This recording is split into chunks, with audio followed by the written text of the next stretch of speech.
Now we're recording. I guess if anybody really wants to know what the commitment was and all of that, you can look at this. And if you want to come back, just text me and I'll send you a little copy of the first half of the class. All right, we ready to move on? Let's talk about note-taking and research. Okay, Katie, save us.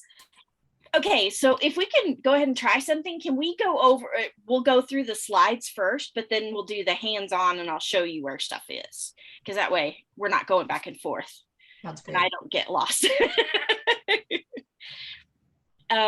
So good notes are really, really important, especially when you don't have time to do family history all the time. Like for instance, there have been years where I don't do it because I didn't have time. I had a baby or, a toddler, and it was not convenient. So a research log and notes are really, really important. And you can either do it on paper or you can do it on your computer. I actually like to keep notes on paper. It's kind of old school, but I can also flip through a couple pages at a time and I don't have to remember where I kept the file. So whichever you like to do is just fine. You can use a spiral notebook. You can use some of the note-taking documents that you have. There are free notes that you can download from the internet, and print them right out for you. And if something doesn't work, you don't have to, you're not marrying it. You can always change it out. So if you find that your notes are messy or you forget things or you prefer one thing over another, change it. It's okay. You can do that. Can I ask a question? Sure. What's the difference between a research log and notes? Okay, so a research log, and I'll show you an example of one. We'll go ahead and click on one. But a research log is you have columns, and you're asking yourself, where are you searching? And you write down your source. What are you searching for? I am searching for the birth date of X member of my family in Mobile, Alabama. And the research log is a lot more structured. And then your notes can be like you can take side notes on sheets of paper. You can, on your research log, you can put notes. But if you have a separate note taking, you can do both or you can combine them. So, so you could put everything in the research log if you had the right paper. Yes. Well, a lot of times, for example, if I have research notes and I'm looking for a certain thing, I'm going to write that down on my research log. But for instance, on my notes, I'm going to have the date at the top and see research log on this date. And here's my speculation about this. I think this person and this person are related, but I can't prove it yet. That's not really going to fit on your log. Because the log is just factual of what and who and where you're looking. And one really important aspect to the log is, did I find it or not? So yeah, that makes sense. Yeah. So if you want to go to the next slide. First, an important thing, you pray and ask for help in your research. You record where you are researching. So I am looking in the 1880 census in Mobile, Alabama for this family. And I'm going to look for the state of birth of this person, because a lot of times on the census it says, well, this person's parent was born in Ohio, and that's really valuable information. You record what you find. So if I'm looking for a birth date in the census, I'm going to say, yes, I found it, or no, I did not find it. That information was not included. So it's really important to know what you didn't find, because when I go back to those notes, I'm going to know that I looked, where I looked, what I looked for, and I'm going to know whether I found it or not, because after a little bit, you're not going to remember. Yeah. And record what you didn't find? That's right. Record what you didn't find. So if I did not find their state of birth, but I did find another piece of information, I can note that on there. But if I come back a year later, I'm going to see that, no, I didn't find that particular piece of information in that document, but I found this one. And maybe I'm going to look for something else in the same document. Maybe I'll look somewhere else for the same piece of information. Yeah, that seems like it would save you a lot of time going It forward. does. Back. It really does. Yeah. Okay. Don't use your own shorthand. It it's not good. And when people pick it up, they're not going to know. Always include your sources, because sometimes you go down a rabbit hole and you find some weird document and you don't have to track it down later. Use your clearest handwriting or typing. It's going to save you a lot of time later. I really hated when I went to a historical society and I took all these pictures and I took some notes, and I could not read the notes very easily. And I didn't note page numbers at the time. I was really new to research. And it took actually going back to figure out what I'd looked for before. That's kind of sad. Yeah. Oh yeah, this is a good one. Be clear with dates. If you write 91, is that 1791, 1891, 1991? You don't know. Write the whole date. Okay. Write the entire date. Yes. And don't abbreviate like 312 of this year, because in genealogy, the standard is to either write out the 3 letter month, or to put the date first and then the month and then the year. So it's But just, you don't use numbers for the months. You'd write the first 3 letters for the whole word. yeah, it's better to write the whole thing. Okay. And it depends also in what country you're looking in as to if somebody is abbreviated, you're not going to know whether it's month or day sometimes. So you have to be, if if it's in Europe, they probably write it differently. Yeah. So record everything exactly as it's written. Ideally, you're going to link it and have an image that you can go back to, or you can make a photocopy, or you can take a picture with your phone. It's a lot easier now to be able to do that. I was doing this way before phones, and I spent a lot of money on copies back in the day. Even if you think something's an error, you may realize that it's important later. Like, for instance, if you think somebody's name is spelled wrong, you may find out later that's a completely different person. Oh, wow. Or that it's another family member with the same name that's spelled slightly differently. You can't be hardcore about spelling, because people 200 years ago were not. Yeah. They spelled So things. don't make any corrections when you write it down. Write it exactly as it comes from the source. And then put your notes afterwards. Okay. I think this should be X. So. Okay. Don't use initials unless it's initials in the original source. So a lot of times somebody abbreviated William as WM period. And you just write it down exactly as written, and then your notes below would say William Wallace whoever. So you're gonna note the entire name. And be sure and put any maiden names that you find, because those are like gold. It's like panning for silver and getting gold in your pan. So All right. okay, so on this, sometimes it can be months or even years. Ask me how I know before you get back to a source. Record information where you're researching so you or another person can go back later. Cite the name of the source, record what it is. If you come across some book or magazine or periodical or something, put all the information down so you can find it later. If you can, copy the web address. It's good to take an image of the website if it's something that's not, like, a family search is going to be there for a long time and you link sources there. But if you find somebody's family website and they put information down, you're going to want to take a screenshot. You're going to want to make sure that you have that resource.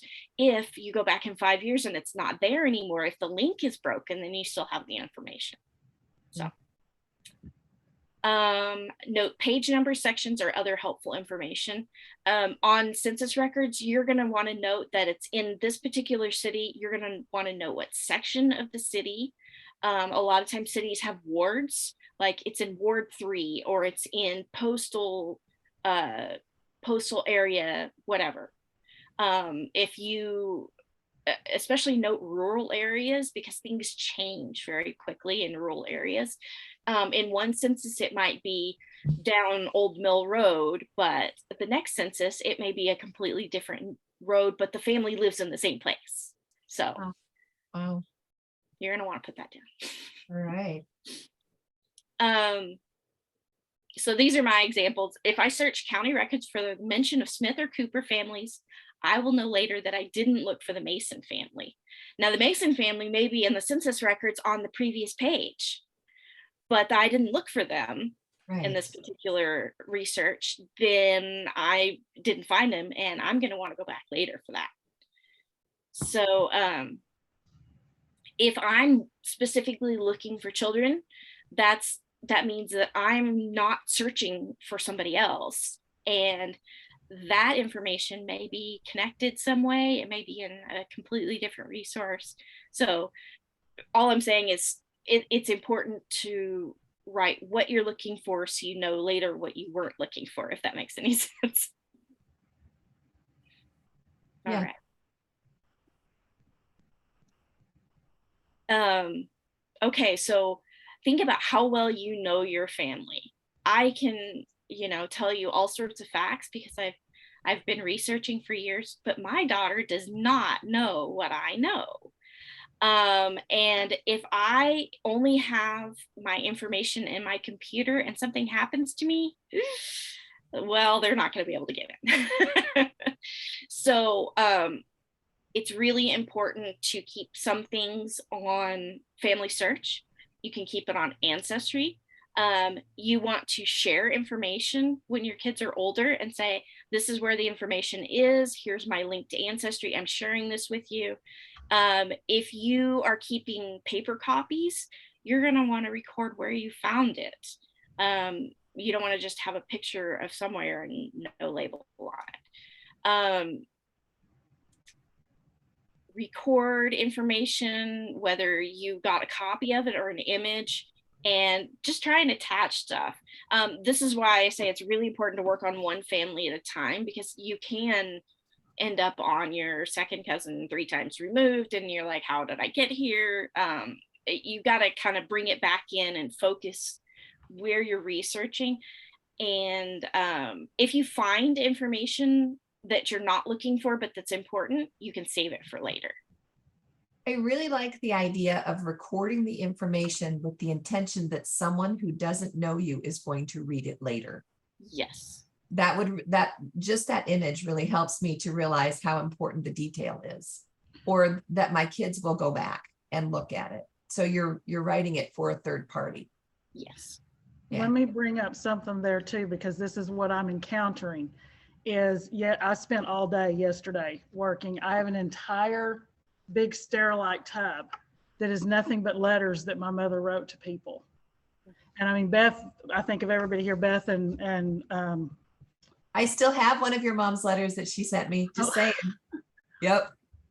Phil and Beth, I think, are the only ones that knew Mother. So, I think she did everything perfect. But it is making it hard for me now because there's all these letters and with information. I could spend years. I mean, I have to assume that she took that information and put it where it needed to go. So I guess my thing is too, when you record it, make a note that says you know that you used it or you did something, because now I'm sitting here going, I could spend the rest of my lifetime just re-verifying things. Yeah. Yeah.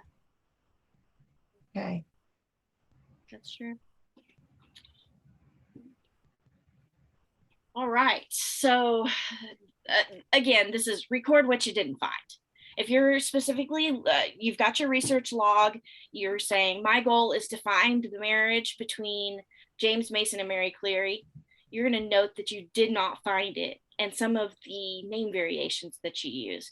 Like I may say, I looked up Jimmy, or I looked up Jim, or Jamie. I'm gonna put in all the name variations that I can. I'm gonna note that I looked in a particular county. I'm going to note that I looked in Tarrant County and I did not find anything. I'm going to note that I looked in Collin County and I didn't find anything, but I found a cousin that got married in Collin County, and I'm going to save this for later. So, You have a certain place where you save for later stuff? Yes. So, I usually put it in like separate notes. I'll have a completely different page for a notebook, or I'll save it online. Like in Ancestry, there's a thing called the shoebox. And so if I find a document that's related to somebody else, I'm going to throw it in my shoebox and put a note on it that says, I think this is related to so-and-so. And then I'm going to go back later and specifically research those items, take them out of the shoebox and connect them where they go. So. I also use shoebox quite a bit on Ancestry. It's a good place to, like you say, store information and go back to it later. It's good to know. Yeah. Can you show us that before the end of the class? Yeah, show us Ancestry this week in shoebox. Sure. Yes, because I put something in shoebox this week, but I have no idea where the shoebox is now to retrieve. But I saw it when I went to save it. It came up and asked if I wanted to print it or put it in my shoebox. And I thought, I'll put it in the shoebox, but I have no idea where the shoebox is. Where's the shoebox? Yeah, I'll get on Ancestry and show you. Okay. Yeah, so it's just going to save you a lot of time. You're going to be really grateful if it's more than a day. So Okay. look what you didn't find. You ready? All right, ready. Okay. Down the rabbit hole. We've all done this. You're researching somebody, and then you found a website that's so cool. Then you found an awesome tool. Then you found another research method. And before you know it, you've been sitting in your chair for 4 hours and you haven't gotten anything done. So I keep a separate page. I keep it in a Word document, and I go and copy the link, maybe snip a little piece of it and put a note on there. And when I have time, I schedule an hour or two and I go through my new whiz bang stuff, and I go and see if it can be useful to me, or it'll help me on something. But that's one of the reasons why it's really important to write down what your task is, because it keeps you on task. If you're looking for birth records and you find this really cool military website, but it's not related to the birth record you're looking for, you gotta put it in the new shiny stuff and then go back to it later. So, yeah. All right. I'm just taking pictures of the slides because I can't write fast enough. They're so good. So Yeah. I can go back and look at it. That's why I keep putting my phone up. I'm not texting. No, or- it's fine. It's fine. No, we know you're taking pictures, and I think it's genius. I would just have a stack of research logs, because there are plenty of times, I mean, maybe like a quarter or a third of the time, where I get an impression that I'm supposed to look for a person or a place or a thing, and it was not what I planned on. But I would rather listen to the spirit and do it in an organized way. So a lot of times I set aside the research that I have decided to do, and I try and look for the person that needs to be found. And I think it's, I don't think you can go wrong doing that. So. Yeah. All right. Is there more, Katie, that you want to do? I know we want to go to Ancestry Yes. before we do commits. And I know we have a couple questions. Does anybody have any quick questions before I go to Ancestry, or go to share everything? Excuse me. Do really quick, when you go to a site and you didn't find anything there, isn't it possible? No, you're going to the sites. Is it possible that another person, family member, adds that and you're gonna then miss it because it wasn't there when you were in there, but they added it after you? Yes, and in fact, it's really, you keep your research logs with the family that you're looking for, and if you can't find it now, you may find it later. My great-grandmother took 20 years to find her family. Wow. And I just went back to it every so often and looked. I mean, I knew some of the names, I knew some of the connections, but I couldn't prove it. And so, yeah, 20 years later, I finally found the connection, but it took a long time. And it was one of those researches that I didn't start out to do, but it was one of the ones that I was prompted to do. And I don't believe in coincidences. So I found her and connected everybody. But yeah, sometimes it takes a long time. But with that research log in that family information, you're going to know what you don't have. So, yeah. Okay. I love Well, that. and one of the class, I kind of did the basic classes from Roots Tech virtually, but I know in one of them, that was one of the things they said is with the AI right now, is what you didn't find on a website, you know, in a month or 6 months or a year, it may be there. They just haven't digitized it yet. Yeah, absolutely. Maybe a color coding system on your documents, whether it be your notebook in front of you or your document on the computer. I I like have that idea. information on that. I do. All right. So let me share my screen. We're gonna go through just a couple of things. Do I need to? Okay, good. All right. I've got a couple things pulled up. Okay, so Gina, on your question, really quick, Yes. I've gone to my grandmother. I'm going to scroll all the way down to other relationships. Okay. And I have put her friend here as a neighbor. Okay. And you have pretty good options for this. Oh, wow. There's a lot. Yes. And there's also notes that you can add under the person. Now, like if you were to go to your grandmother's memories, would this lady's picture come up on your grandmother's memories? If I attach it to her, yes. Okay, that's what I was asking, because like I attached that picture to my grandmother. I just put in the description, you know, that it wasn't my grandmother, it was this friend. But I will add it down there on that page you just showed us. Yeah. Yeah. And you can add notes concerning her as well. Oh, okay. Yeah.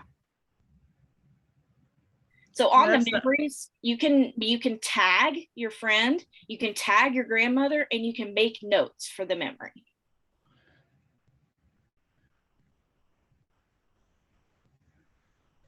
And in fact, I need to go back, and because it says neighbor, I could go and put her address, and I could say, this is my grandmother's neighbor. They were friends for 30 years. And, you know, That would I be could really do- cool. And I love that it has a physical description. yes, they do. Yeah. Where are you saying it has a physical description? What is Under it right here. saying? events and facts. Yes. Oh, Look at that. okay. I missed Yeah. that facts part. So look for Yeah. that. You can add all sorts of notes under here. What Oh, other, wow. can you click, Katie, so you can show us what other facts that we might have prompts for? Oh, look at that.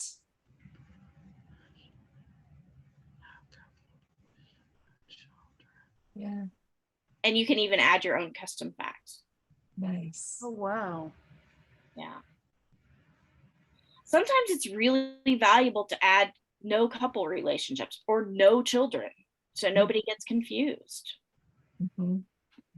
Okay, this is gonna be a dumb question.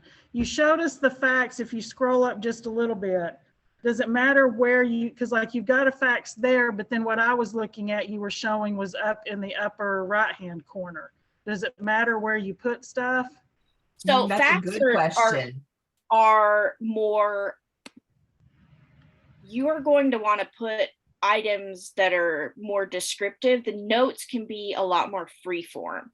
Like for Okay. instance, if you want to note that they're a certain race, a certain tribe, a certain clan, that's more concrete information. The notes Okay. could be, this person was their friend, they loved them forever, they used to go to this place and do these things. You understand? Okay. Yeah. So Thank you. you're welcome.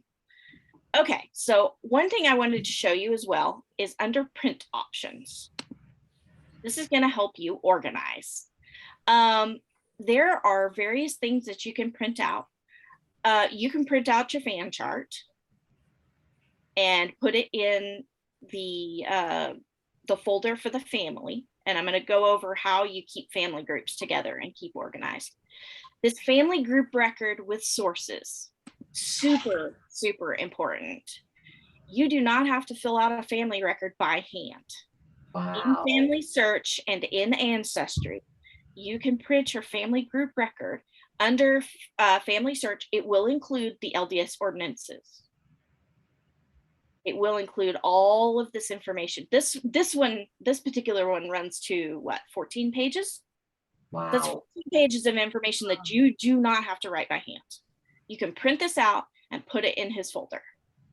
So, and I love this.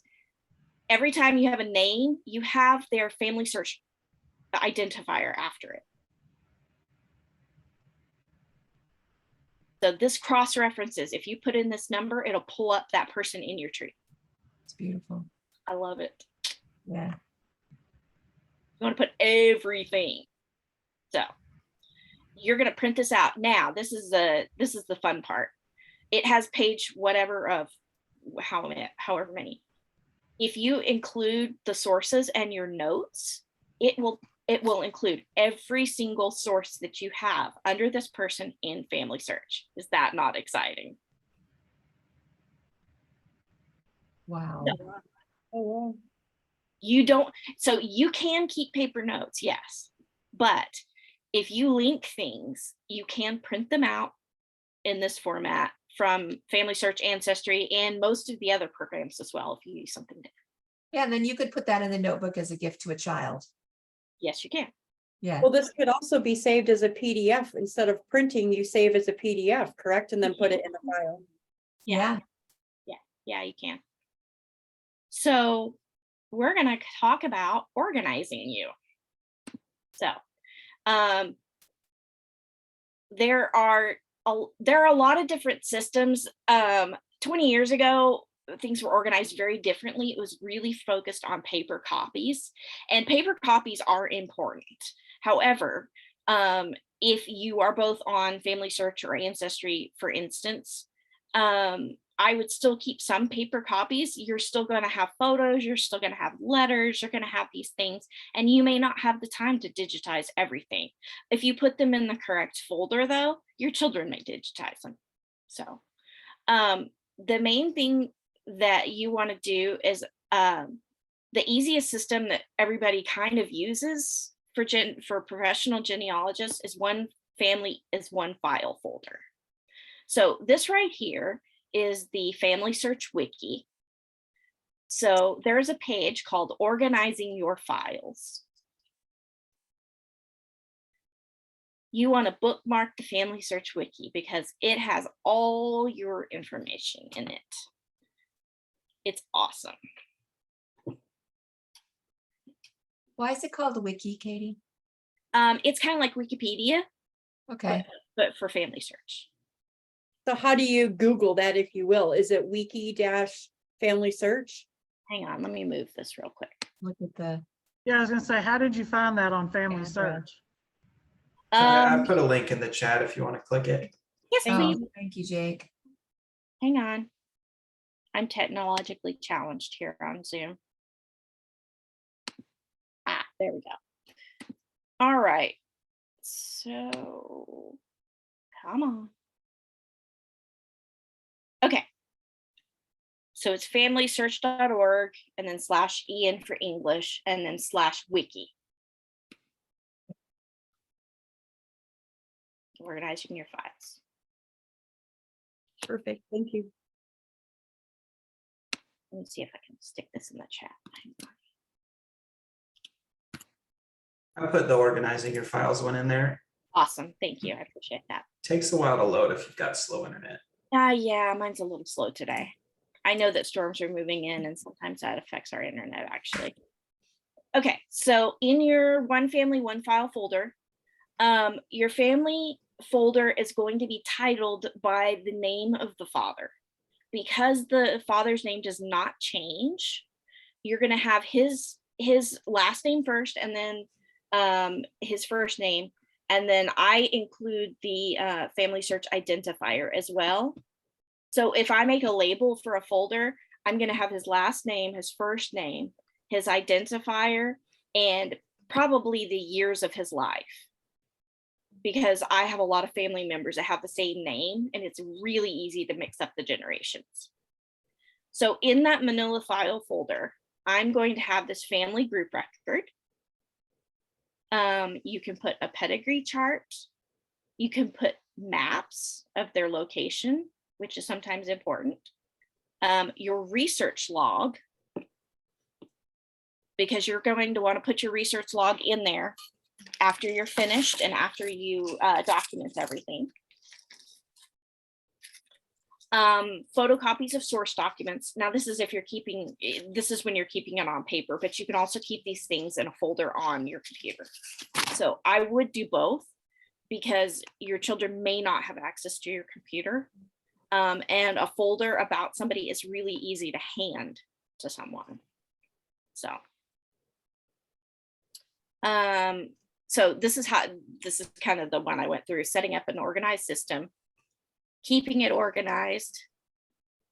And it also mentions if your search is negative.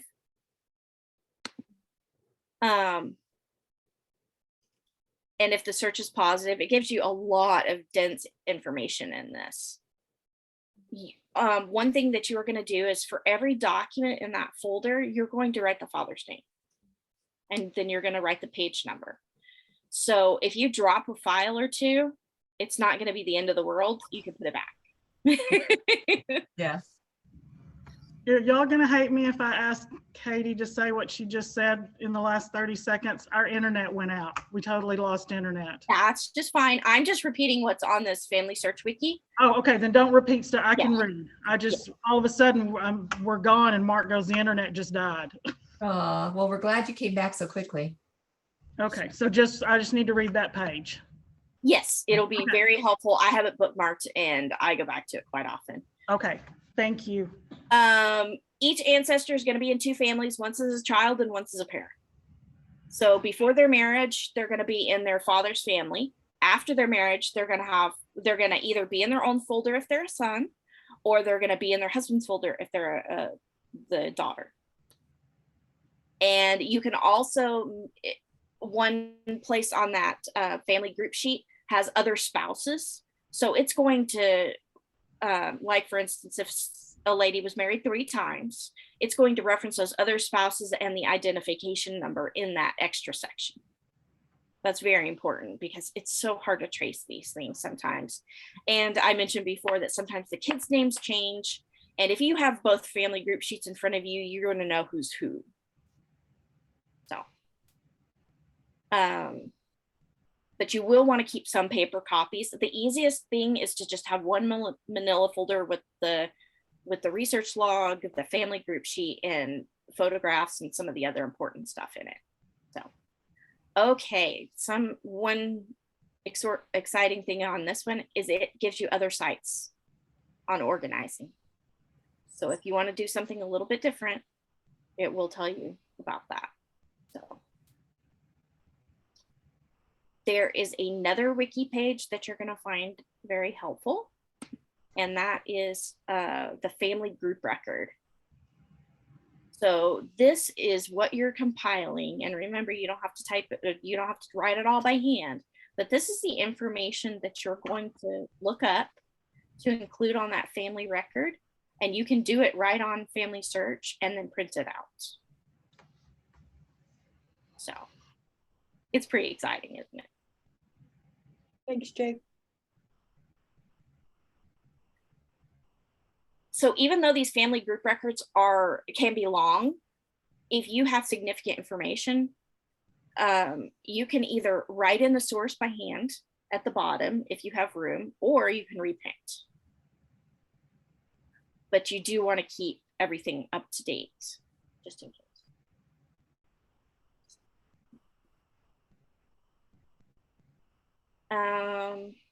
You're going to want to document this page or bookmark this page as well. And let me get that for you. Okay, so on the got it in the chat, Katie. oh, okay, just kidding. Family group record roadmap for researchers. So the wiki is going to be your friend once you get past like the initial stage. And then I have one more page that I wanted to show you. This is on that Family Search Wiki, that first page, but this Family Tree Magazine website is pretty good. So it has a lot of news and articles and other things. There's some really good publications out there. So, questions, comments? I know we have to run through this so fast. I'm sorry. Okay, next week, we're gonna be going over research again. It's getting past your grandparents. So if we poke at this week and work with a little bit, then we can come back and next week we can firm up some of it. So we'll have Oh, time. there for was next one more week. thing. Shoebox. Let me do that real quick. Shoebox, that's right, on Ancestry. Sorry, I didn't have that one pulled up. Let me do that real quick. And it knows me because I'm here all the time. Let's see. I'm trying to remember where the shoebox is, so just be patient with me. Oh, no, that makes me feel good that you're having to look for it. Oh, I have to look all over the place. I don't remember. Yeah, I found a marriage certificate, and so I was all excited, but I can't figure out how to get it to source There. over at Family Search. So I stuck There it is. in the box. Where is it? Okay, so if you log into Ancestry, you go down and on the right-hand side, there's tools and resources. And here's your Ah, Okay.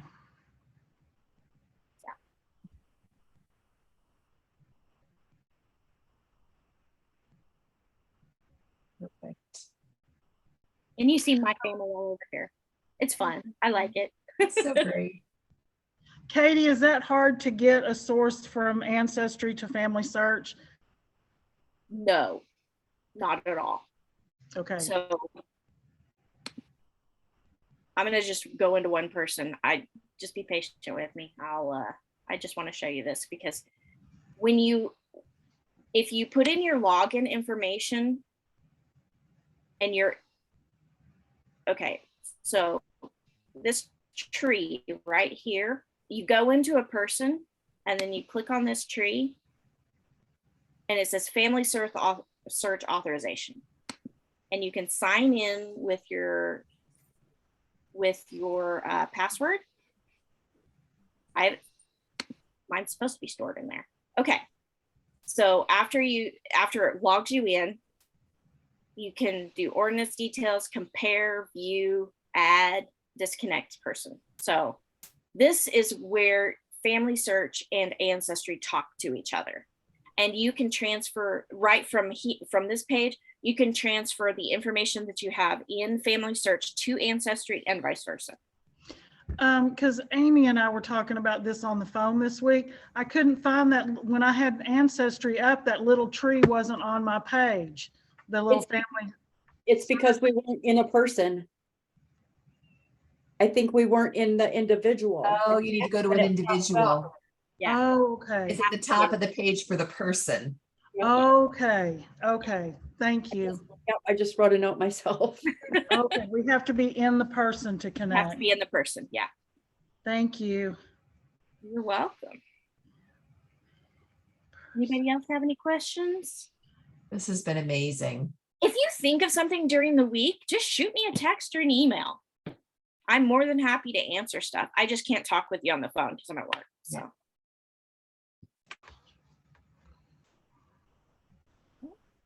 Well, it just helps. Like I said, I try and make my notes so that and that's why I log in 10 minutes early to see if I can ask questions and not hold everybody else up. It's so interesting though. Your questions really helped me learn, Gina. Don't feel bad if you don't remember stuff. That's what the search bar is for. I forget stuff all the time because I've been doing this for so long. And they come out with new stuff all of the time. There's no way to know all of it. So once you find the new cool thing, then you go in and practice and say, hey, I found this new cool thing. And that's it. You may discover a new cool thing and share it with me. So it's pretty exciting. So Yes, as ma'am. far as some of the papers, Allison has gone through the library recently, and in our classroom on Wednesday nights, there's a bunch of brochures or paperwork and stuff. And this is one thing that's in there, and it actually has like the pedigree sheet, Oh, Yeah. cool. the research stuff. So That's there pretty may be some of these in that room, 2 doors down from the bishop's office. Yeah. There are so many charts that are free online. You should never have to pay for any. Yeah, what Allison found is back when they used to do the family history classes and stuff, Yeah. it's all the old pamphlets, which they don't all show the newer electronic stuff. But like Amy said, it definitely, if you're not familiar with family group sheets and pedigree charts, it definitely spells out all the basics. Yes. Somebody it that's helps a lot. brand new to genealogy. And there's nothing wrong if you want to go old school and fill it out of hand.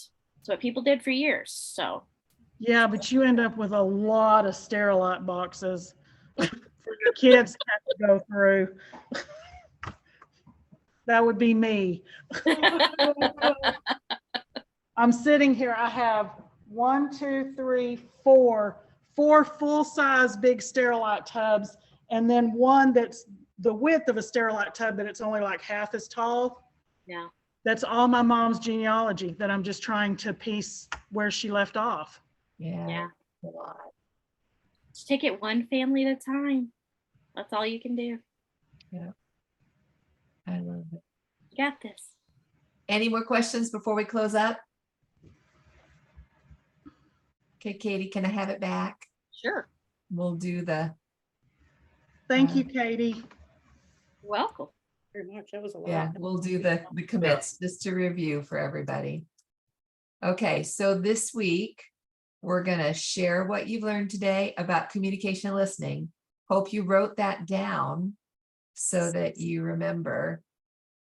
And really work on it this week. Let's see if we can't all get greens on our communication and listening commitment. And then we're going to contact our action partner regularly and write something we're grateful for every day. And then for next week, start to look past your grandparents. This week, we want you to look past that and bring something to share next week with what you found in our class. So we can all talk about just past our grandparents. Okay. And this week we'll work on it. Sounds good. Amy, will you give us closing prayer? No, wait, that's Jake's job. Sorry, Jake. I would love to say it. I missed last week. My turn. Our Holy Father, grateful for the Sabbath, for the chance we had to meet together as a family history committee and researchers in genealogy. We're grateful for the work that it is and for the blessing that it is to each of us here on the earth and those who have passed beyond. And ask you to please guide us and lead us that we can find those connections that need to be found in a timely manner. And we again appreciate thy gospel and the doctrine that we're able to learn each week and each day. And we'd ask for those blessings again as we work and express our gratitude in the name of Jesus Christ. Amen. Amen. Thanks, y'all. This was great. So see everybody next week. Thanks, everybody. Bye. Bye, y'all. Adios.